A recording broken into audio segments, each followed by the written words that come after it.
अध्याय 48 श्रीकृष्णांची भक्तांना भेट. श्रीकृष्णाने उद्धवाकडून वृंदावन भेटीचा इत्यंभूत वृत्तांत अनेक दिवसापर्यंत श्रवण केला. उद्धवाने त्यांना नंद महाराज, यशोदामाता, गोपी तसेच गोपबालक यांच्या अवस्थेविषयी सर्व काही वर्णन करून सांगितले. उद्धव आपल्या उपदेशाने आणि संदेशाने व्रजवासी जनांचे सांत्वन करून शकला होता, त्यामुळे श्रीकृष्ण अतिशय संतुष्ट झाले होते. तदनंतर भगवान श्रीकृष्णांनी कुब्जेच्या घरी जाण्याचे ठरविले. श्रीकृष्णाने बलरामांनी मथुरेत प्रवेश केला तेव्हा या कुब्जेने त्यांना चंदनाची ओटी अर्पण करून प्रसन्न केले होते.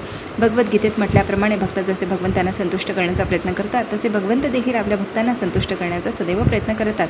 भक्त आपल्या हृदयात श्रीकृष्णांचे सतत चिंतन करतात, तसे श्रीकृष्ण देखील आपल्या भक्तांचे स्मरण करीत असतात. श्रीकृष्णाने कुब्जेला एका सैरंध्रीचे रूप दिले तेव्हा तिला इच्छा झाली की श्रीकृष्णाने आपल्या घरी यावे, तिला स्वेच्छेनुसार त्यांचा स्वागत सत्कार करता येईल. अशा सैरंध्री किंवा नायकिनी स्त्रिया आपले शरीर ग्राहकाला उपभोगण्यासाठी अर्पण करतात, परंतु ही कुब्जा वस्तुतः श्रीकृष्णांचे सौंदर्य पाहून त्यांच्यावर आसक्त झाली होती. त्यांच्यासोबत इंद्रिय सुख घेण्याची तिच्या मनात कामना उत्पन्न झाली. अर्थात श्रीकृष्णाने कुब्जेच्या घरी जाण्याचे ठरविले ते निश्चितच विषय सुखाच्या लालसेने नव्हे, त्यांना इंद्रिय तृप्तीची इच्छा नव्हती. कुब्जेने चंदन अर्पण करून त्यांची इंद्रिये पूर्वी संतुष्ट केली होती, तथापि इंद्रिय तृप्तीचे निमित्त करून श्रीकृष्ण तिच्या घरी गेले. ते विषय सुखासाठी नव्हे, तर तिला आपली शुद्ध भक्ती प्रदान करण्यासाठी. लक्ष सौभाग्याच्या देवी लक्ष्मी सदैव श्रीकृष्णांच्या सेवेत संलग्न असतात, म्हणून श्रीकृष्णांना एका नायकिनीच्या घरी जाऊन आपली इंद्रिय संतुष्ट करण्याची काही आवश्यकता नाही. परंतु ते प्रत्येकाच्या बाबतीत दयाळू आहे. त्याने कुब्जेवर कृपा करण्याकरिताच तिच्याकडे जाण्याचे ठरविले. चंद्र कधी कुबड्याच्या अंगणात प्रवेश देणे थांबवित नाही असे म्हटले जाते. त्याप्रमाणे कृष्णचंद्राची दिव्य कृपा ज्याने काही वेळ प्रेमपूर्वक समर्पित केली आहे त्याला निश्चितपणे प्राप्त होते. मग अशा सेवा काम, क्रोध, भय, शुद्ध प्रेम अशा कोणत्याही भावातून संपन्न केलेली असो त्याला कृपा मिळतेच. श्री चैतन्य चरितामृतात प्रतिपादन केले आहे की जर कोणाला श्रीकृष्णांची सेवा करण्याची इच्छा असेल आणि त्याचवेळी आपल्याविषयी कामना देखील तृप्त करण्याची इच्छा असेल तर श्रीकृष्ण त्या स्थितीत असे युक्तीने कार्यसाधन करतात की असा भक्त आपल्या सर्व विषय कामना विसरून जातो आणि पूर्ण शुद्ध होऊन भगवंतांच्या सेवेत अखंडपणे संलग्न होतो. आपले वचन पूर्ण करण्याकरिता श्रीकृष्ण उद्धवासमवेत कृष्णेच्या कुब्जेच्या घरी गेले. ती आपली कामेच्छा पूर्ण करण्याकरिता मोठ्या उत्सुकतेने त्यांची प्रतीक्षा करत होती. तिने आपले घर कामेच्छा प्रशुद्ध होतील अशाच रीतीने सजविलेले असल्याने कृष्णाच्या लक्षात आले. यावरून समजते की तिने आपल्या घरात कामोत्मादक दृश्ये प्रदर्शित करणारी अनेक चित्रे लावली होती. त्यांच्यावर मोती जोडून काम केलेले चांदवे व पताका लावलेल्या होत्या. तेथे मृदुशय्या सजविलेले पलंग आणि बैठका लावलेल्या होत्या. तेथे फुलांच्या माळा लावलेल्या होत्या. सुगंधित जल शिंपडलेले होते. सुगंधी धूप लावलेले होते. तसेच ते कक्ष सुंदर दिव्यांच्या प्रकाशाने उजळून निघाले होते. श्रीकृष्ण भेटीचे वचन पूर्ण करण्याकरिता आपल्या घरी आले आहेत हे पाहून कुब्जा त्यांचे मनपूर्वक स्वागत करण्याकरिता तत्काळ आसनावरून उठली. आपल्या मैत्रिणीच्या समवेत ती मोठ्या आदराने त्यांच्याशी बोलू लागली. तिने श्रीकृष्णांना सुरेख आसन दिले. त्यांच्या आपल्या स्थितीला साजेसे पूजन केले. तिने आणि तिच्या मैत्रिणींनी उद्धवाचे तसे स्वागत केले. परंतु उद्धवाला श्रीकृष्णाच्या समान आसनावर बसण्याची इच्छा नव्हती आणि ते खालीच भूमीवर बसला. अशा स्थितीत समय न घालविता श्रीकृष्णाने कुब्जेच्या शयनगृहात प्रवेश केला. मध्यंतरी कुब्जेने स्नान केले. अंगाला चंदनाची ओटी लावली. सुंदर वस्त्रे घातली. मौल्यवान अलंकार तसेच फुलहार घालून सुंदर शृंगार केला. नंतर तिने अंगाला सुगंधी अत्तर लावले आणि मुखाने सुपारी व तांबूल चर्वण भरीत ती श्रीकृष्णाच्या समोर आली. ती जेव्हा अतिशय थाटाने लक्ष्मीपती माधवाच्या समोर उभी राहिली तेव्हा तिचे स्मितपूर्ण नयन कटाक्ष व भ्रुकुटी विलास स्त्री सुलभ लज्जेने पूर्ण होते. कुब्जा समोर येण्याचा संकोच करीत असल्याचे पाहून श्रीकृष्णाने तत्काळ तिचे कंकणाने सुशोभित मनगट पकडले आणि तिला मोठ्या स्नेहाने आपल्याकडे ओढून शेजारी बसून घेतले. भगवान श्रीकृष्णांना केवळ चंदनाची ओटी अर्पण करून कुब्जा सर्व पापकर्मातून मुक्त होऊन त्यांच्या सहवासाचे सुख घेण्यास समर्थ ठरली. तिने श्रीकृष्णांचे चरणकमळ धरून आपल्या कामाग्नीने तप्त झालेल्या स्तनांवर ठेवले. त्या चरणकमळांच्या सुगंधाने ती तत्क्षणी कामवासनेतून मुक्त झाली. तिने स्वतःच्या बाहूंनी श्रीकृष्णांचे आलिंगन केले. श्रीकृष्णाने तिला आलिंगन करू दिले. अशा रीतीने तिची श्रीकृष्णांना आपल्या घरी अतिथी म्हणून प्राप्त करण्याची दीर्घकाळची कामना पूर्ण झाली. भगवद्गीतेत म्हटले आहे की भगवंतांच्या दिव्य प्रेमपूर्ण सेवेत संलग्न होण्यासाठी भगवत भक्ताला पापकर्माच्या प्रतिक्रियांपासून पूर्णपणे मुक्त असावेच लागते. केवळ चंदनाची ओटी श्रीकृष्णांना अर्पण केल्याने कुब्जेला असे सौभाग्य प्रदान करण्यात आले होते. तिला इतर कोणत्याही प्रकारे श्रीकृष्णाच्या पूजेचे प्रशिक्षण प्राप्त नव्हते, म्हणून तिने आपल्या व्यवसायाने त्यांना संतुष्ट करण्याची इच्छा केली. भगवद्गीतेत म्हटले आहे की मनुष्य स्वतःच्या व्यवसायानेही भगवंतांची पूजा करू शकतो, मात्र त्याने भगवंतांच्या संतुष्टीसाठी प्रामाणिकपणे समर्पित झाले पाहिजे. कुब्जा श्रीकृष्णांना म्हणाली, प्रिय कृपया तुम्ही थोडे दिवस माझ्याबरोबर राहा आणि माझ्या संगतीने उपभोग घ्या. प्रिय कमलाक्षा, मी तुम्हाला आताच जाऊ देणार नाही. कृपया माझी विनंती मान्य करा. वेदशास्त्रांमध्ये म्हटले आहे की भगवंतांच्या अनेक शक्ती आहेत. राधाराणी ज्याप्रमाणे चित्तशक्तीचे प्रतिनिधित्व करते त्याप्रमाणे अधिकारी आचार्यांच्या मतानुसार कुब्जा भगवंतांच्या भूशक्तीचे प्रतिनिधित्व करते. कुब्जेने श्रीकृष्णांना आपल्या घरी काही दिवस थांबण्याची विनंती केली तेव्हा आपल्याला ते कसे शक्य होणार नाही हे श्रीकृष्णाने तिला समजावून सांगितले. श्रीकृष्ण या भौतिक जगाला प्रसंगीच भेट देतात म्हणून, परंतु त्यांचा दिव्य जगाशी मात्र शाश्वत स्वरूपाचा संबंध असतो. श्रीकृष्ण हे वैकुंठ लोकात किंवा गोलोक वृंदावनात सदैव उपस्थित असतात. दिव्य जगातील त्यांच्या उपस्थितीला प्रकट लीला असे म्हटले जाते. कुब्जेला गोड शब्दाने संतुष्ट करून श्रीकृष्ण उद्धवासमवेत घरी परतले. भागवतात सूचना देण्यात आली आहे की श्रीकृष्णांची उपासना सहजासहजी होत नसते, कारण विष्णू तत्वामध्ये प्रमुख असे ते पूर्ण पुरुषोत्तम भगवंत आहे. त्यांची उपासना करणे, संगत प्राप्त करणे सहज साध्य नाही. विशेषतः श्रीकृष्णावर दाम्पत्य भावातून आकर्षित झालेल्या भक्तांना चेतावणी दिलेली आहे की श्रीकृष्णांशी प्रत्यक्षपणे सुख उपभोग घेण्याचा भाव त्यांच्याकरिता कल्याणकारक नाही. वास्तविकपणे इंद्रिय तृप्तीची कार्य ही भौतिक आहे. दिव्य जगात चुंबन, आलिंगन इत्यादी लक्षणे आहे, परंतु या भौतिक जगात जी अस्तित्वात आहे तशी इंद्रिय तृप्तीची पद्धत तिथे नाही. ही चेतावणी विशेष करून श्रीकृष्णांना केवळ एका सामान्य मनुष्याप्रमाणे सहज समजणाऱ्या सहजीय नामक वर्गासाठी देण्यात आला आहे.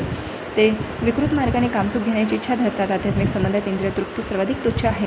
जो कोणी श्रीकृष्णांसमवेत विकृत सुखोपभोगाची इच्छा धरतो त्याला अल्पमती समजले पाहिजे. त्याच्या मनोवृत्तीत सुधारणा होणे आवश्यक आहे. अल्पकाळातच श्रीकृष्णांनी अक्रूराच्या घरी भेट देण्याचे आपले वचन पूर्ण केले. अक्रूराने श्रीकृष्णांशी सेवकाचे नाते होते आणि त्यांच्याकडून काही सेवा घेण्याची श्रीकृष्णांची इच्छा होती. श्रीकृष्णांनी अक्रूराकडे जाताना भगवान बलरामांना आणि उद्धवाला संगतीने घेतले होते. ते त्यांच्या घरी पोहोचले तेव्हा अक्रूर त्यांना सामोरा गेला. त्याने उद्धवाला आलिंगन दिले आणि श्रीकृष्ण बलरामांना मस्तक झुकून सादर प्रणाम केला. तदनंतर श्रीकृष्णांनी आणि बलरामांनी तसेच उद्धवाने त्याला प्रतिनमस्कार केला. अक्रूराने त्याने यथायोग्य आसन दिले. नंतर अक्रूराने त्यांचे चरण धुतले. ते जल त्याने आपल्या माथावर शिंपडले आणि नित्यपूजा विधीप्रमाणे त्यांना उंची वस्त्रे, गंध, पुष्पे, चंदन इत्यादी अर्पण केले. शेवटी त्यांनी श्रीकृष्णांसमोर भूमीवर माथा टेकून त्यांना प्रणाम केला. नंतर अक्रूर श्रीकृष्णांच्या चरणकमळांना स्वतःच्या मांडीवर घेऊन हळूवारपणे दाबू लागला. अक्रूराच्या आदरातिथ्याने ते अतिशय संतुष्ट झाले. श्रीकृष्ण बलरामांच्या उपस्थितीने अक्रूर पूर्ण तृप्त झाला होता. त्याचे नेत्र श्रीकृष्णांच्या प्रेमाने भरून आले. तो त्यांची स्तुती करू लागला. हे प्रभू कृष्ण, हे बलराम, तुम्ही कंसाला आणि त्याच्या अनुचरांना ठार मारले की खूप मोठी दया केली. तुम्ही यदुकुळातील संपूर्ण परिवाराला सर्वात मोठ्या संकटातून मुक्त केले आहे. तुम्ही थोर यदुवंशाचे संरक्षण केले आहे. सर्व यादव तुमच्या या महान कार्याचे सदैव स्मरण ठेवतील. प्रभू, तुम्ही आणि बलराम असे दोघे मूळ पुरुषोत्तम आहात. सर्व कारणांचे मूळ कारण आहात. सर्व काही तुमच्यापासूनच उत्पन्न होते. तुमचे बळ अचिंत्य आहे. तुम्ही सर्व व्यापक आहात. तुमच्याहून वेगळे सूक्ष्म अथवा स्थूल कोणतेही कार्यकारण नाही. तुम्हीच वेदाभ्यासातून जाणले जाणारे परब्रह्म आहात. तुमच्या अचिंत्य शक्तीनेच वस्तुतः तुम्ही आमच्या समक्ष दृश्य झाला आहात. तुम्ही आपल्याच शक्तीने या विश्वसृष्टीची रचना करता आणि स्वतः तिच्यात प्रविष्ट होता. पृथ्वी, तेज, जळ, वायू, आकाश तत्वे निरनिराळ्या देहातून आकारातून उत्पन्न झालेल्या सर्वच वस्तूंमध्ये वाटलेली आहे. म्हणून तुमच्या शक्तीने निर्माण झालेल्या वेगवेगळ्या देहात तुम्हीच एक प्रवेश करता.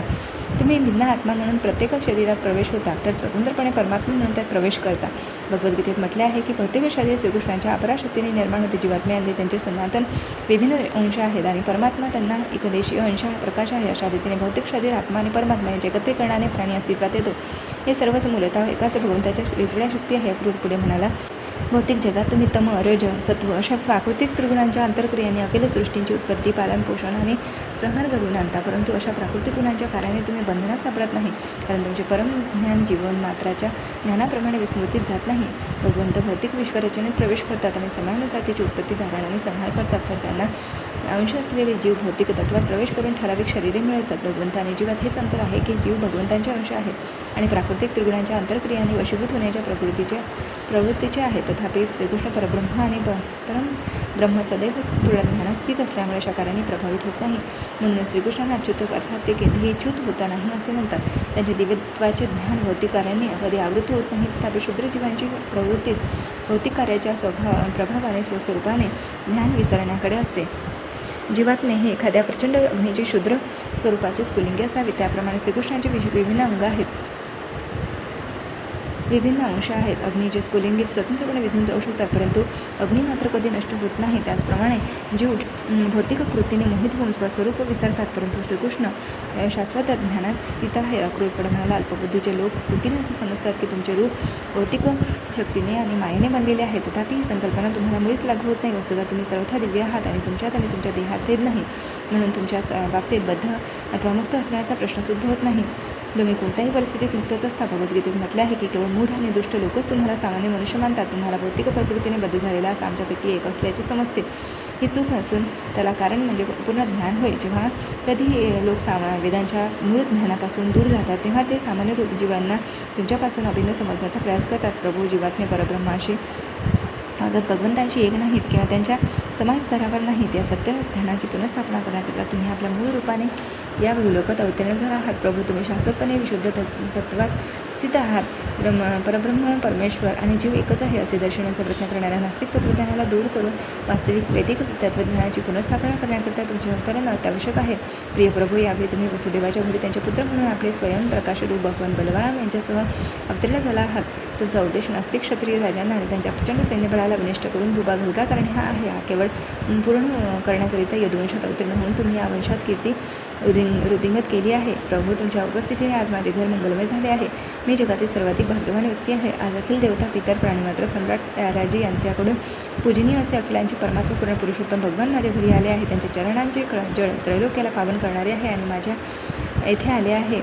त्रैलोक्यातील वास्तविक विद्वानांमध्ये जो तुमच्या चरणकमळांचा आश्रय घेऊन तुम्हाला शरणागत होणार नाही असा कोण आहे? तुम्ही आपल्या भक्तांवर परम स्नेह करणारे आहात. ते जाणून देखील तुमच्या प्रेममय भक्तीचा स्वीकार करणारा इतका मूर्ख कोण आहे?